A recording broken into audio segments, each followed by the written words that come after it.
Welcome back, fellow sleuths. I'm Chris, and with me is Rob.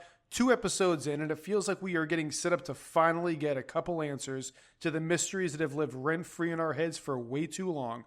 But let's actually start with an interesting find from last night that shows a new level of detail to keep an eye out for going forward and makes us wonder how meta this show may become. Absolutely, Chris. So apparently the article that Tabitha showed Henry online about her and her family going missing has been stood up as a real web page for us and the other fans to see. We have a link to the Reddit thread in the description, and of course credit to the Reddit sleuth that found it. And there are a couple of interesting pieces on the site other than the Matthews article. On the right side, there are small links for other articles that seem to relate to the phenomenon in town, including how bonding with animals leading to a fast recovery for some people, and also a sleep study, and one that refers to a group of, quote, Arizona youth continuing a Navajo tradition. The Navajo tradition part could be interesting, and we looked up a few things. It might be worth checking out the evil one and the changing woman's lore if you're all interested to see more about the Navajo tradition that may relate to the show. And then if you're looking at the webpage, there is most obviously a rendezvous ad on the page that when you click leads to their webpage, but it throws up an error. And when we look at the code that appears on the back end of the page, it includes all of the years that Tabitha saw etched inside the lighthouse step and a line for a secret image. If you open that image, it's an illustration with the year 1597 and two monsters moving towards a house, very similar to the figures we see in the intro image. Again, it doesn't seem to provide any new information at this point, but it does really pique our interest in what else may be put online that ties into the story going forward.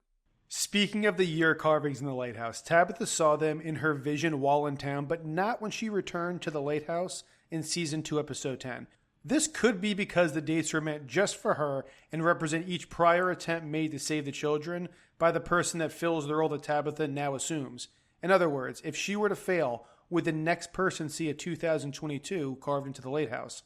And it makes sense that 1978 is the oldest date carved, hearing Henry's account of Miranda's experience being the last person chosen up until Tabitha. Based on the treasure trove of paintings in the basement that Miranda had done, Tabitha is not the only one who has ever seen the children or members of Fromville, however. There were a number of specific and extremely interesting images that we noticed. One of them being a birdcage that we noticed that looked very similar to the one down below in the caves. We also see a lot of the expected imagery. That's the kids in white, the one-eyed Civil War soldier, a talisman symbol, the boy in white, and the lighthouse. There's also a few less common but notable images that we saw, one being a globe tray, which we can tie directly back to the one in Victor's room, which shows multiple trees with globes in them and houses inside of the globes almost like different portals that are dimensions that we're looking at. There's also the snow globe image that we see them flip through in Season 1. But more importantly for me, the image of 6 children on the merry-go-round, which is particularly interesting because we see multiple other drawings showing 6 spokes, from Ferris wheels to underground spider webs. We aren't sure what they mean yet, but it surely seems significant. Lastly, we see some new imagery. The pilgrims, which makes sense because it looks like the dates go back pretty far. The archway with 2 shadow figures walking back that look almost like the arches that Boyd goes into when he sees the dungeon. And most importantly, the yellow man.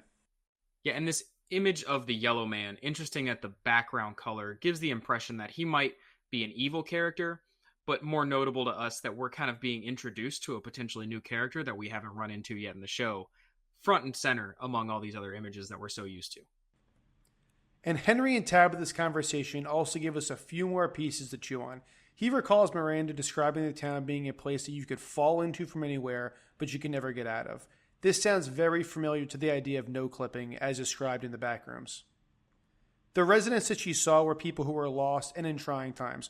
All this information came from visions she had before ever arriving in town. Visions she may have gotten during her acid trip with Henry. We know that Fatima has referenced people being able to connect to the town when they're more open to it, and this may have been what happened to Miranda during her experience. So that leads us to believe that there is, in some way, shape, or form, knowledge of Fromville in the real world. Much of it, and if it's shared, probably leads to people thinking the person is going crazy. But even if we don't believe anyone has made it out before, Eloise still to be determined, there is now an element of outside influence that could be happening in the real world as well. Did the detective that Henry mentioned know anything about this? We also had a mention of a detective from Tabitha's mother that's stuck in our heads. We could potentially foresee a small branch of law enforcement that takes a strong interest in bizarre cases and disappearances, like the Matthews family.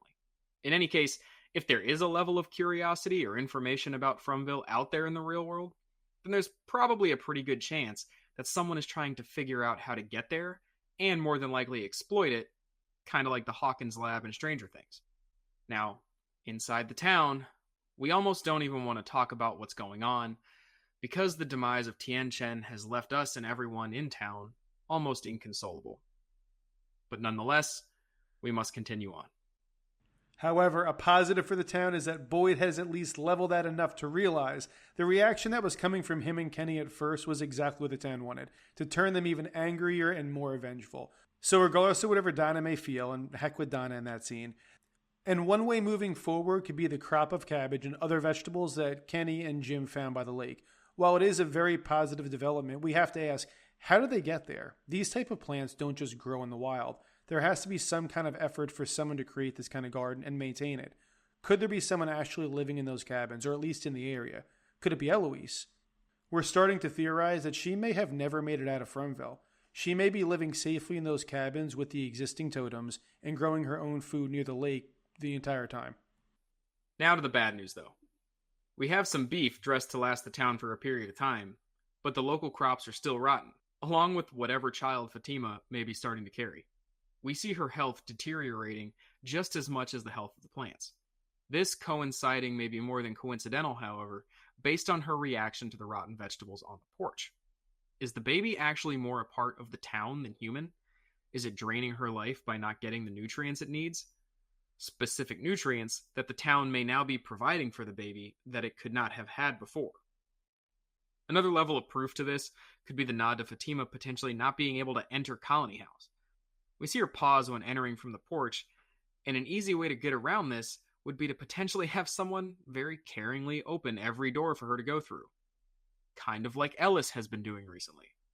So this could be a whole other level to the Rosemary's Baby theory. Not only is it potentially evil, but now it's being supported by the town as well. Additionally, we've posted on our social media in the past, Fatima often wears a necklace that closely, very closely, resembles the one worn by Rosemary in Rosemary's Baby, the movie. And lastly, the town is now messing with us as the viewer and not just the residents. And we know the town has communicated with Jim in the past, but the phone call seems targeted because Jim leaving Thomas on the table to answer the phone was how they lost their son, which was the moment that started all the trauma for the Matthews family. So, we'll leave you with this question of the week. How is Thomas calling his dad on the phone? And that'll wrap up this episode. As usual, we want to hear your thoughts, and if you have a topic we didn't cover, drop it in the comments so we can discuss it. And if you like what we're doing, let us and the algorithm know by liking and subscribing. It helps out the channel, and we really appreciate it. And until next time, stay sleuthy.